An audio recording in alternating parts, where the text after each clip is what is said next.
I'll remind you that the first quadrant's critical to know, because all these questions can be brought back to that first quadrant there. We got 30 degrees, 45, and 60. And here this is square root 3 over 2, comma 1/2. It flips up here, it's 1/2, comma square root of 3 over 2. And then it's square root of 2 over 2, comma square root of 2 over 2 here. So this cosine 300 can be brought back into the first quadrant. Do you recall how to do that from your trig classes? You multiply by like pi over 180. Is that what you're talking about? Well, that's if you're trying to convert it to radians, which would be okay here. So every angle on the unit circle can be brought back in the first quadrant. So the 0, 90, 180, 270, and then 360. So 300 degrees is here. You go counterclockwise. Oh, it's like the coterminal angle. Yes, yes. Okay. It's not coterminal though. It's the reference angle. So the cosine of 300 is equal to plus or minus the cosine of some value in the first quadrant. So the reference angle is the angle that's made with the x-axis, and I call this the reference bow tie. It's the angle here that's made. So it's this angle right here that you're looking for, which happens to be 60 degrees. And then you have to decide whether it's positive or negative in that quadrant. So wait, how do you know that it's 60 degrees though? So if you go all the way to here, it's 300. To get back to the x-axis, that's the angle we want, the one that's made with the x-axis. This x-axis angle, you have to add to it to get to 360. Okay. Okay.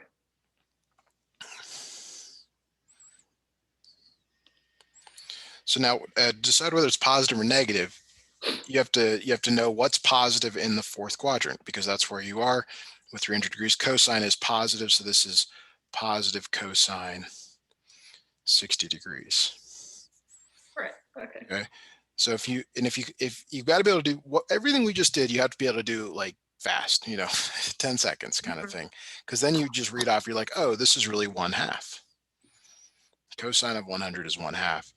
That means the sine of some value is also 1/2, because that's how you get to 1. Okay. So then we got to figure out, well, which one of these are there? Now, you said something before, coterminal is important here. You probably do want to add 360 to all of these. So like this would be really 120. This is really 45. This is 210, and this is 150. Mm-hmm. So we want the one where it's 1/2. Well, 45 degrees are generally out because they're root 2's over 2's. So then it comes down to these. You also know which quadrant it could be in, because sine is positive in the first and the second quadrants. 210 is in the third quadrant, so that's not it. That would be down here. So we're looking at 120 versus 150. So if we go back to the unit circle here, if I go up like that, that's 60 from here. So that's the 120 right there. Mm-hmm. And it has the same y value as the 120 here, but the x value is negative. So this one's negative 1/2, comma square root of 3 over 2. And we want the y value, because it's signed to be positive 1/2. So if we go to 150, that's down here. It shares the same y value as this one. That would have a negative 1/2. Yeah. It's height of 1/2 or positive 1/2. So 150 degrees is it. Letter D. Okay. So there's a lot that goes into that. Yeah, go ahead. So, like basically what you're looking for is that the 1/2 is positive. Yes. Okay. Yes. Like there's so many pieces of it that are sort of more direct. Like I could just ask you, what's the cosine of 300? Right. I could ask you which sine of a value equals 1/2, but I'm synthesizing, I'm combining two answers to make you do that. Plus I'm giving you them in angles that are not pleasant to work with. So that's just another sort of variable. I'd like to do a few more of these, but I don't. It's up to you. Yeah, let's do another one because I'm still a little Yeah, I'm gonna pull this up in I want to get one in degrees again. I know that there's a little bit more comfort working in that, but you should expect radian or degrees, and totally reasonable to be asked to do both. So let me grab those here. We'll look at some of these.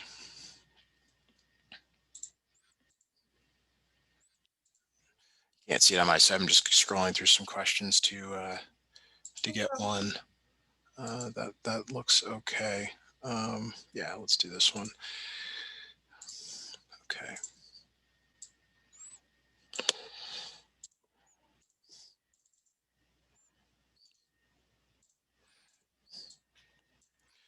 All right, so cosine minus 90, you want to be really comfortable with all of the nice points on the unit circle. So there's points, this is 1, 0, this is minus 1, 0 over to the left, 0, 1, 0, negative 1. You want to be really comfortable with those. Where is minus 90 degrees? Positive 90 straight up, so minus 90 must be straight down. So it's cosine the x or the y value. X. So this is 0, which is nice. That just goes away. That means we're just trying to figure this part. Where is the sine of a equal to minus square root 3 over 2? Okay. Whenever you see negative ones, you probably want to just add 360 to them to get 30. It's either in the third or fourth quadrant, right? That's correct. So that will also help you figure out which ones it could be. Actually, that answer, well, that means it's not this one and it's not this one, but it could be B or C or D. Right. Nope, D is in the second quadrant. So that's a shortcut. That's really good that you saw that, because then you don't even have to calculate it. I used the all students take calculus thing. Yeah, and I can't write questions that always work out where you got to go through all the steps. Like sometimes they just work out nicely like that. So let me do this one. This is kind of it's a case where you have to know the corners or the edges of the circle.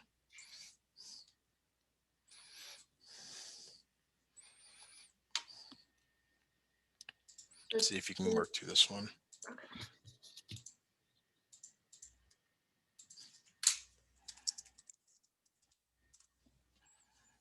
270 is like right at the bottom, right? That's right. It's the same place we were on the previous one.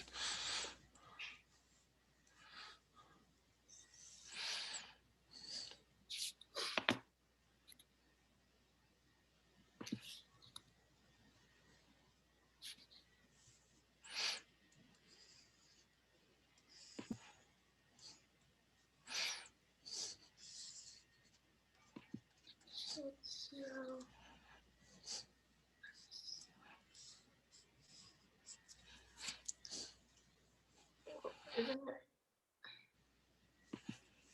Well, sine is equal to 0 on the 180 and the 360. It's in both places. So here it's 1, so 0. D then? Or no, because then you have to do the adding. So yeah, I would recommend adding 360. That gets you to 180. That's good. So it's D then. It is D, yeah. Okay. All right, so there's way more harder ones than this. So if whenever you want to, we can go through those. Definitely the ones with radians are more challenging. So with radians? yeah, I got tons. It's like a question of like, how hard of one do you want, because they okay, let me grab one here. This one's okay. Let me snip this in a little better.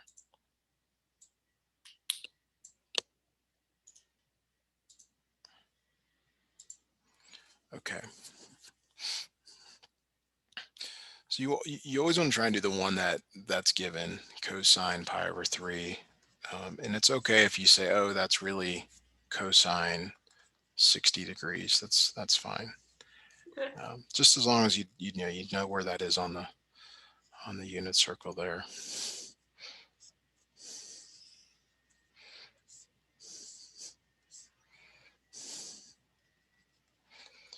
So what's the x value there, that ordered pair? So visually, you can almost see that it's about halfway, and then the y value, it's further up on the unit circle. So that's how you can kind of remember if you're not fast on it yet. So this is 1/2. Or this is 1/2 over here. So the sine of a plus 1/2 equals 3/2. So sine a has to equal 1. So sine is equal to 1 at the top and bottom. Just the top, because the bottom it's -1. Oh, -1. Yeah. Okay, so that's 90 degrees, which is it pi over 2? Pi over 2 is 9 degrees, yes. Okay. Okay. These are nice. I'm sort of learning here that the nice ones are on the corners. I don't know whether that's Yeah. like likely to happen or not. Can't say, but that's something to, I guess, think about. All right. I don't think we've done any statistic problems yet, have we? Don't think so. No. Okay. Let me pull up some of those. It's a free response question, this test. So I'm going to grab the ones with multiple choice to start out for us. Let me find those. All right. Question.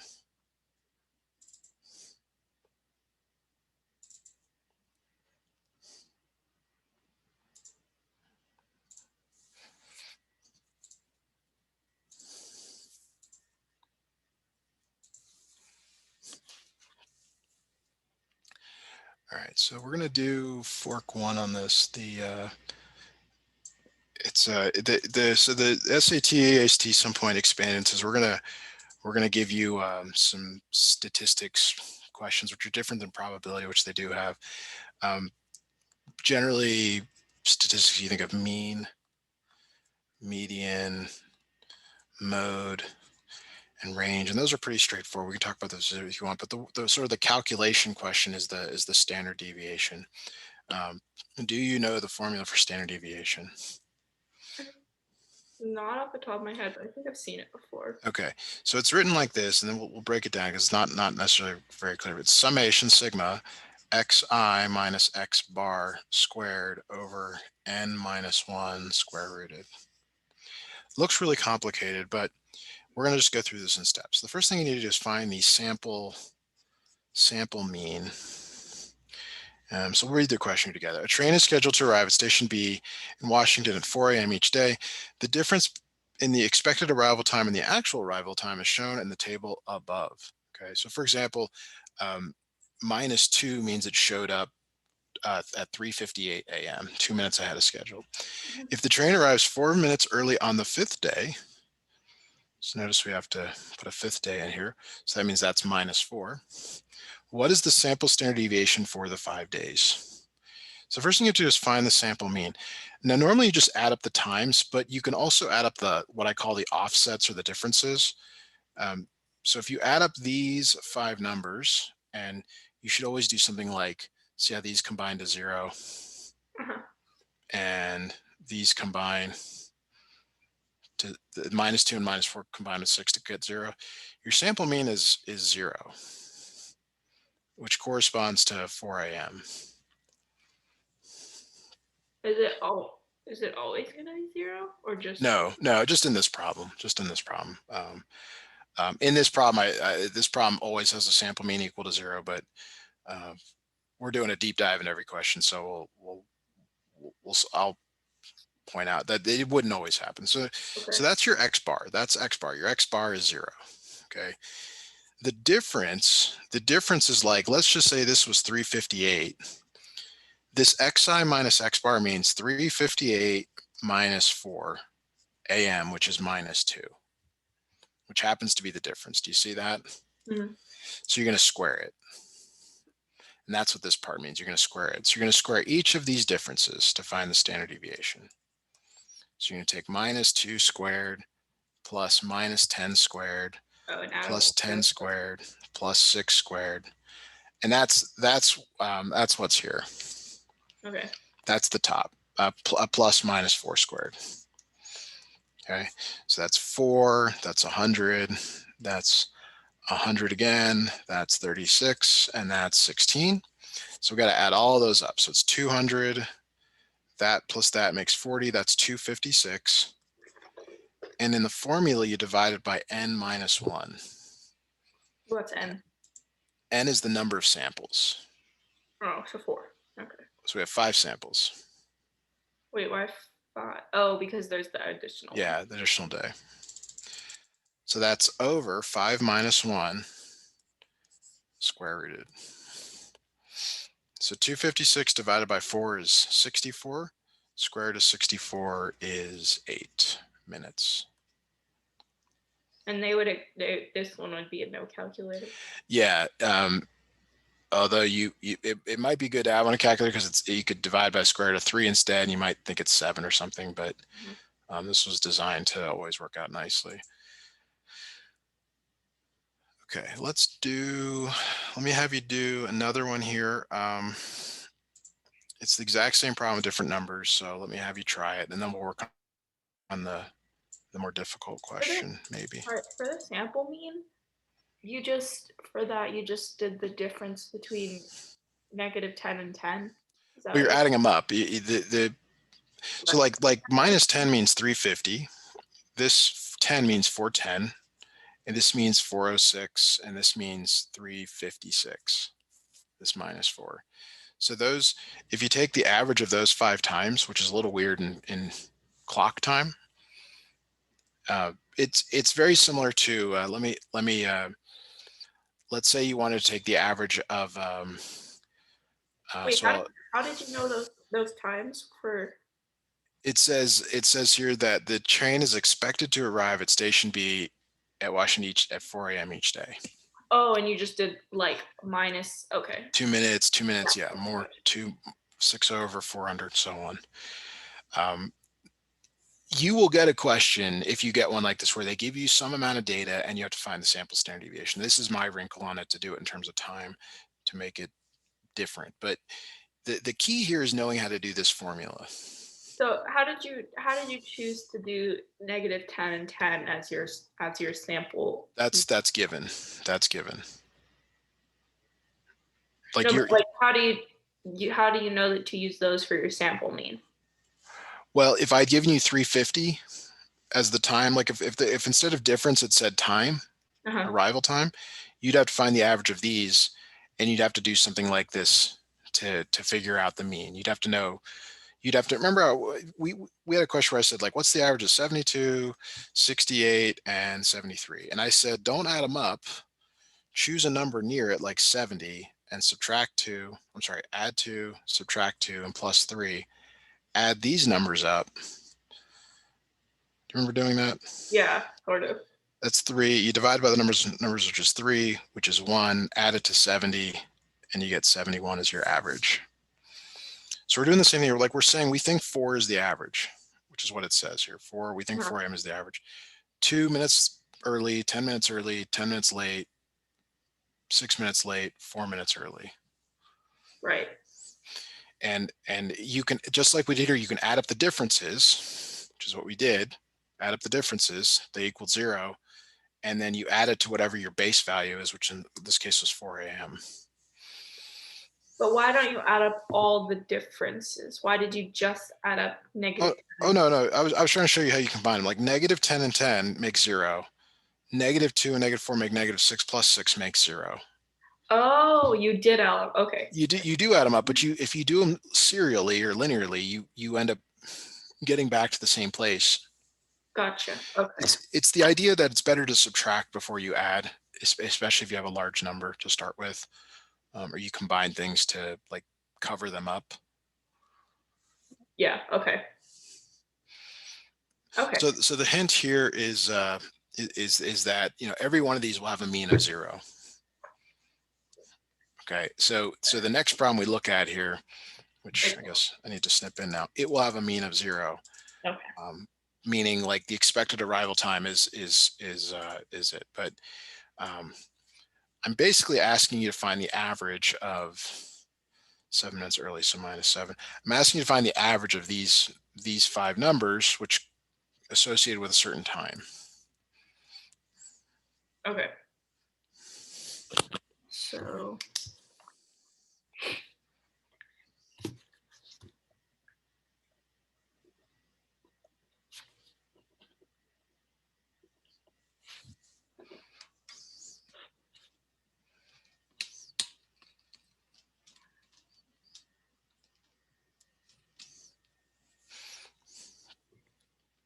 So like I see that those combine together, 5 and 3 make 8, -8, so the mean here is 0.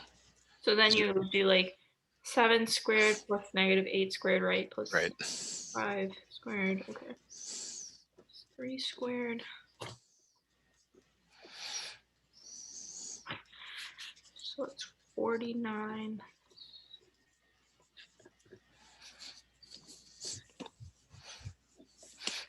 So this is where you could do a technique like this. Like see this 9. 9 can be written as +1, +1, +6, and that's 8, and then you got one more left over.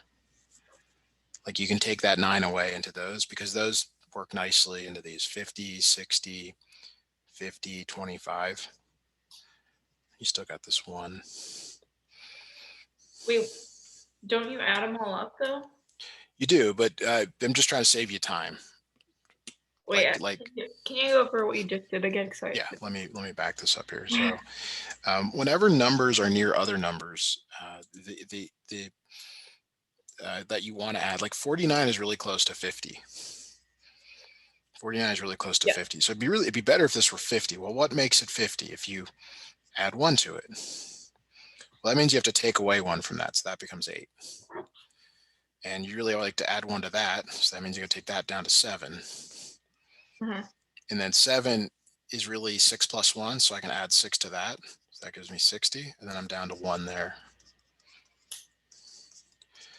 These are all little things you can do that just they save you time on the exams, but you have to do it this way because you won't have a calculator on this particular problem. Right. Okay. So then you're adding 50, 50, that's 100, plus 60, that's 160, plus 25 is 185, 186. You're dividing it by n minus 1. N is 5 minus 1, and then you're square rooting it. So 186 divided by 4. Yeah, so you can divide that by 2. It's 93. That's not right. I don't think it goes in. Yeah, 3 squared. That's interesting. Let me look at the solution here because I didn't know that this was not correct. What did we not get down? So,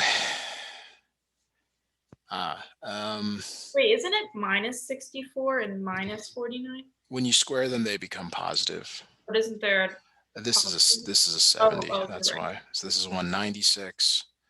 Now it works out nicely. It becomes 98, and then you divide it by 2 again to get 49. Okay.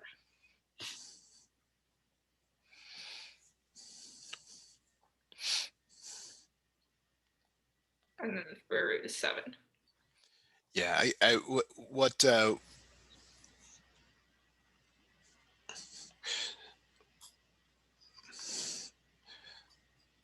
if it's okay with you, I'd like to give you a brief review of some statistics stuff that they also asked that I don't have questions for, but I want to cover. Yeah. Okay. So I'm going to give you a really simple data set, 1, 2, and 3. What is the average? 2, yeah. 2. Okay. What is the median? What is the middle number? 2. Okay. If this 3 goes to 30, what happens to the average?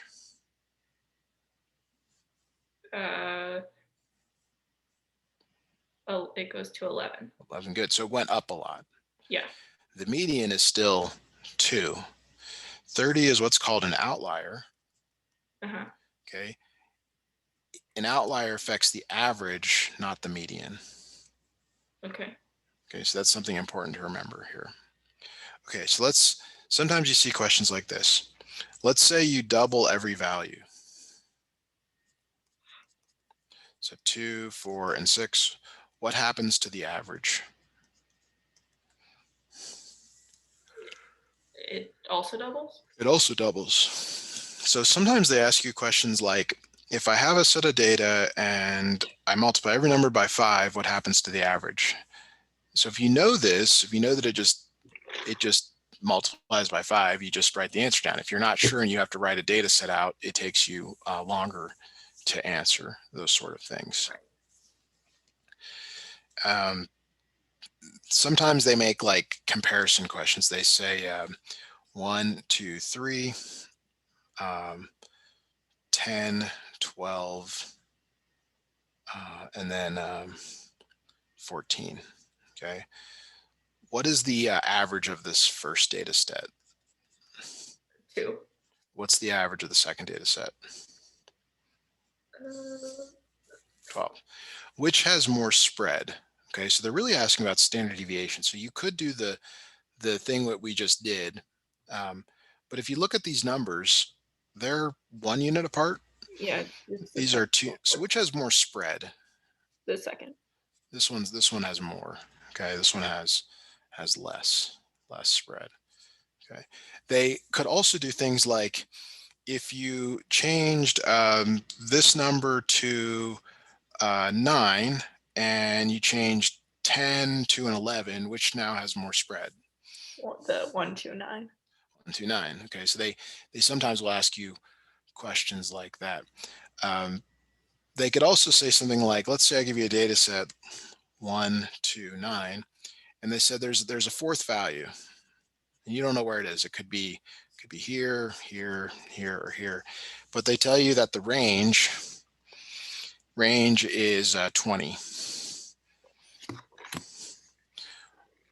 So for example, it could be that it's 21, but what's another number that it could also be? Wait, what do you mean by the range is 20? They tell you that the range is 20. They say there's a value missing, but the range is 20, and they want to know that missing value. But the range is 20. Like, does that mean that like it goes anywhere between? The range is the max minus the min. So if you know the maximum value, which could be 9, or the minimum value could be 1, but we don't know which. Right. So it's. So what I'm saying is, like, there's two possibilities. It could be the max minus 1, or it could be 9 minus the min, and these equal 20. Oh, okay. So one possibility is it's 21. Another one is that it's minus 11. Oh, so you'd be asked to find the. Okay, I see. Yes. Now they could make this even more sophisticated. So we know, like, one possibility is that it's 21. Okay. Another possibility is that it's minus 9, comma 1, comma 2, comma 9. They could then say, what is the median? So the median, when you have 4 numbers, is you take an average, right? So is it 5.5. 1.1? And here it's 1.5. Yeah. So you get a bunch of different possibilities. Okay.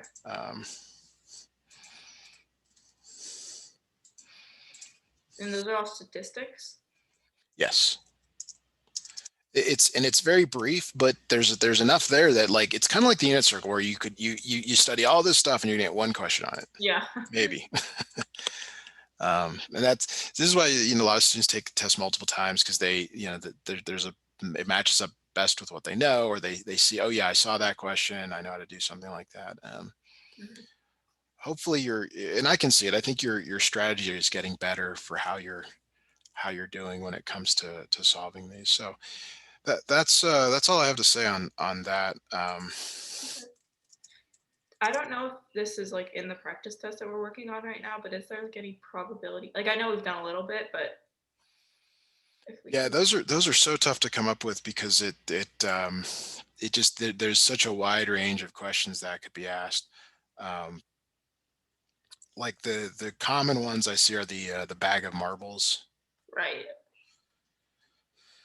So if there's 3 white, 4 blue, 6 red, and 2 green, what's the probability of selecting a blue marble? So you like add them all up and then. Yeah, there's 4 blue out of 15 total. And then it could say, well, what's the probability of selecting 2 blue? Well, first time there's 4 out of 15, but then the next time there's 3 out of 14. Because you've already selected one, so there's one less to choose, and there's one less marble in the bag.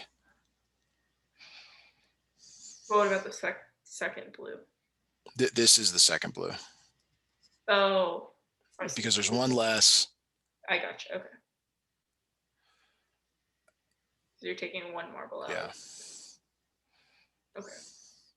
So you cross multiply. You can cancel like 2 goes into that, so that's 7, and then 3 goes into that, that's 5, and you get 1, so you get 2 out of 35. You can only cancel for multiplication, right? That's right. Okay. Yeah. Or division. Yeah. Okay. Okay. All right. So then, but then there's more. They could say, what's the probability? So there's and this is where you get into. I don't think this is covered, but like they could say, you choose 3 marbles. Okay, 2 are blue, and then anything else. And this is where you get into combinations and permutations. So I'll just it's you have 2 blue and you're choosing 2 times, oops, that's supposed to be a 2, times how many marbles are left. Well, in this bag we have up here, there are 13 marbles left, and we're choosing one of them, divided by 15 marbles, and we're choosing 3 overall. And this gets into combinations, permutations, which I think is beyond what you're expected to do. Okay. But we can talk about that. Now, let's talk about 2 dice, because I think that's a common thing to see. I'm going to just snip in the sample space for 2 dice, and then we'll do some questions on it.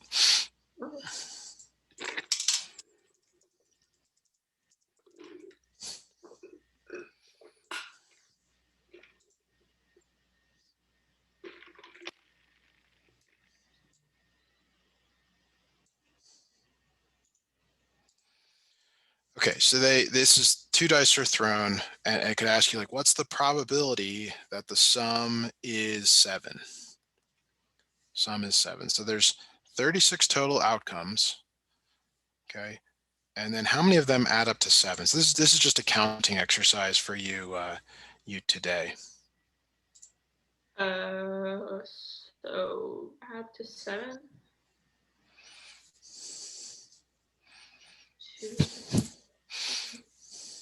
2, 2, 1. So for example, 1 and 6, 6 and 1 work. 1 and 6 work. 2 and 5, 5 and 2. So there's 6. That's right, there's 6. Okay, so that's 1 out of 6. So now we're going to talk about conditional probability. So it's going to say, what's the probability that the first number is odd, given this bar means given, and there could be words to that the sum equals 7. So the sum equaling 7 is where you start. How many of these add up to 7? Well, there's 6. Okay, 3 that are odd. And there's 1, 2, 3 that have the first number odd, so that's 1/2. They could say, what's the probability that it's a prime number, given that the sum is 7? The first number is prime number, given that the sum is 7. So there's 6 of those again. But how many prime numbers are there? Well, Wait, so this might sound stupid, but prime numbers are numbers that don't like have anything that can go into them except for like 1 in itself, right? yeah. So 1 is not prime, but 2, 3, and 5 are. So there are. It's the same thing, and it's 3 out of 6, which is 1/2. Wait, why is 1 not prime? If 1 is only Just isn't. So composite numbers are everything else. Sometimes they ask about composite numbers.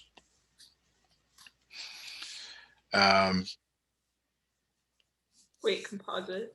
So the numbers are either prime or composite. Oh, composite is just everything Yeah, else. it's everything else. Okay. Yeah. Okay, so that's kind of as much as I think we could get into without having some more questions to dive into. Let me grab the practice test and see what else we've got here. So, all right. Oh, here's a good question. Free response. We've done this before, so we'll look at it from the perspective of free response and see what you've got here. So for the first 16 miles, the cost in dollars of a ride-sharing service in Miami is modeled by the equation E equals 1.75 plus 9U, where U is the number of miles driven. Any travel over 16 miles is charged at a rate of $3.25 per mile. How much does the cost of the ride-sharing service increase from 12 miles to 24 miles? So this is a combining question, and that means you have to do it first for 12 and then for 24 miles. Okay.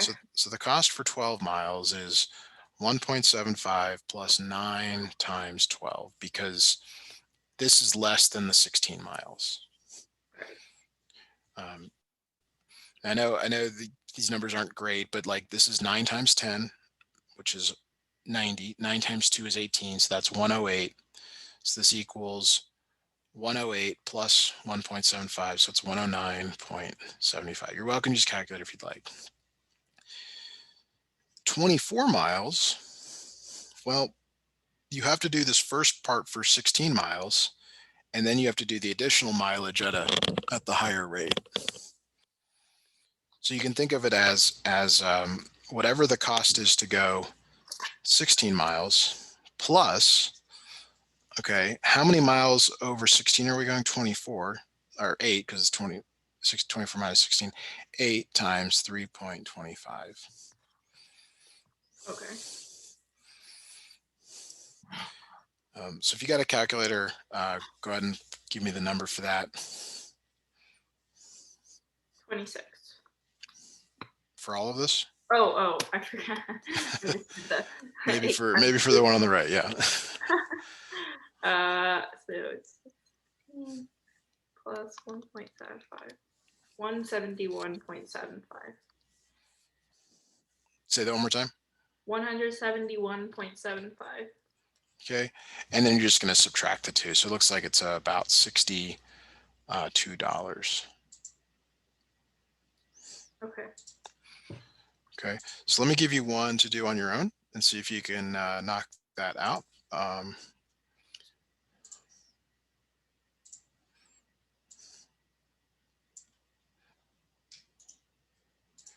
right, so take about 1 to 2 minutes here and see if you can come up with the answer for this one.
I got 105, which seems like a big number.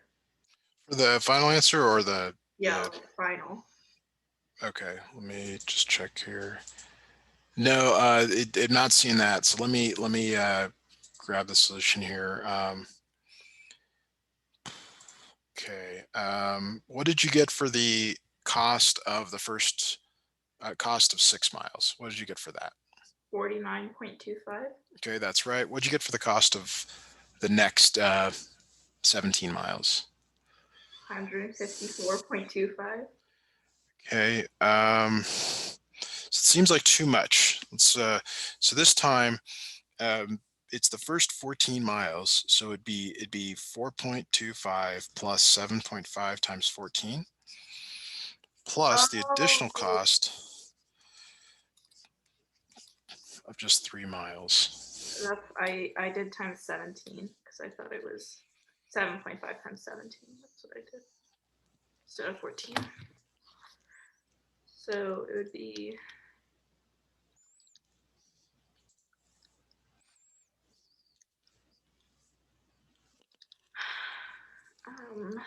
131.75. Is that right? Yes, that sounds right. So then the whole thing would be 82.50. Yes. Okay, let's do some systems. Um,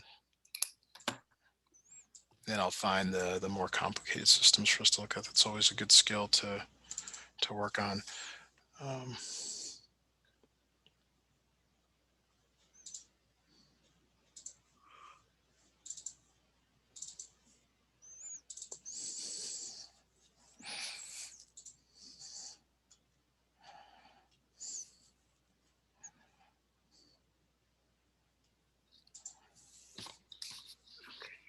So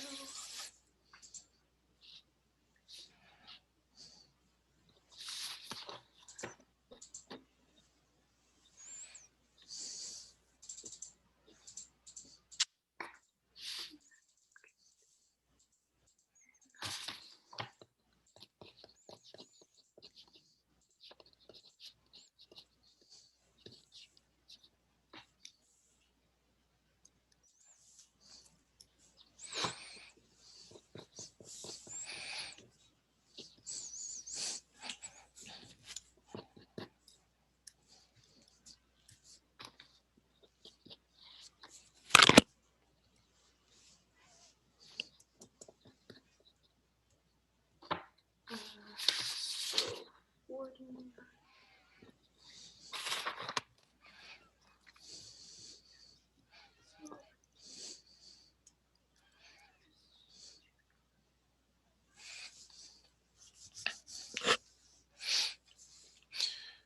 hopefully you got y is minus 15, and Yes. then So 13x plus the 14.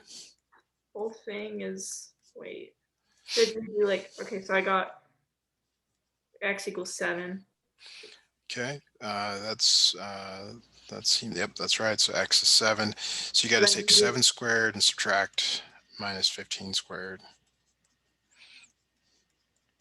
oh, okay, so I got negative 176. Yes. Oh, Good. wrong. Okay. All right. So let's look at some other systems. These are the ones that ask you to decide. Kind of you got to read the language in the multiple choice here. Decide. Okay, which of the following is true about this? So that means there's only one of them that's true. Uh, the ordered pair is a solution to neither equation. That means it doesn't work in either one. That means you could solve the system, but I wouldn't recommend that. The ordered pair is a solution to the first equation. That means this only works in the first one. Okay. The ordered pair is a solution to both equations, or the ordered pair is a solution to the second equation. So if you were to try this in both, you would be able to eliminate all of these answers. Because this one, if it works in both, then it's letter C.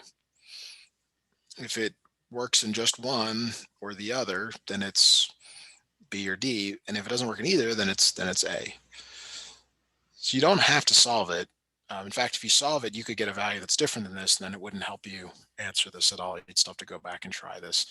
Um, these are the types of questions where you actually have to go back and test these numbers in each one. Oh, okay. So just plug. Yeah, and there are a certain number of questions that are like that. You know, are they the best? No, but that's what they are. So In another case, you would like do like you would like get the y alone and then do that if it wasn't like you just plug it in. you could use elimination. You could use substitution if you wanted to solve it, but only solve, like this is an example of a problem where you should only do what it tells you to do. You should only solve if it tells you to solve, and it doesn't do that in this case. So you have to be careful. So then you plug it into the 8, 1, 2. So like I can see, and this, see, these are both negatives. So I already know that it doesn't work in that one. Oh. These are both negatives. I don't even add it up. Now the next one, -8 times -18 minus 4 times -11. I get two positives, so kind of have to do it, but this is positive 44. This is positive a lot, 144. There's no way that's 7. That's way too big. So A. So A. Okay. But it's very easy. It's very easy to not know what to do on that. So let me find one more of those to do for today.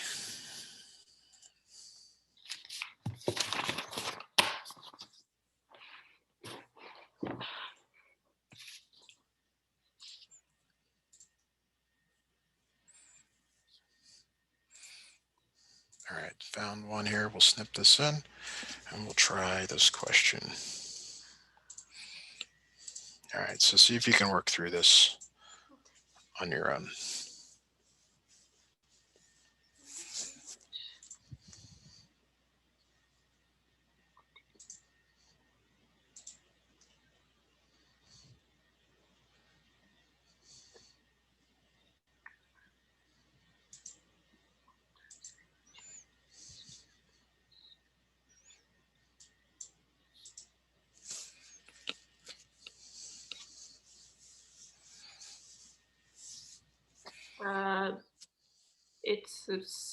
Oh, wait, is not a solution. Oh, it's the not is a solution. It's a solution to both. So -2 -8 works in both. So let me just check that. So 7 times -2 times -8 equals 2. So that's -14 plus 16. So so it definitely works in the first one. Right. And does it work in the second? I think so. -8 plus 16 equals 8. So yeah, so it works in both. Okay. So some of the ways to read this is to get the not out of there. The ordered pair is a solution to the second equation. Yeah. That's true, but the not makes it false. So then the same thing for the B. Yeah, like it is a solution to the first equation, but since it says not, that's false. The ordered pair is a solution to both equations. That's true, but you have to negate it with the not, so it's false. Therefore, it's it has to be C. C. So even though it's a solution to both, they try to. That's right, because C is true. It's just not the most true thing about it. Yeah. Now, if there was an E down here that said it's a solution to both, choose that. That would be the right answer. And these are mind games that are played with multiple choice. So that's why you have to scan the multiple choice to know before you just assign an answer. You have to know, did I actually give it the full complete answer, especially when there's words. All right, well, that takes us to the end of our lesson today. Thanks again for scheduling, and I'll send out the notes in the screen recording here shortly. Perfect, thank you so much. See you next time. Bye now.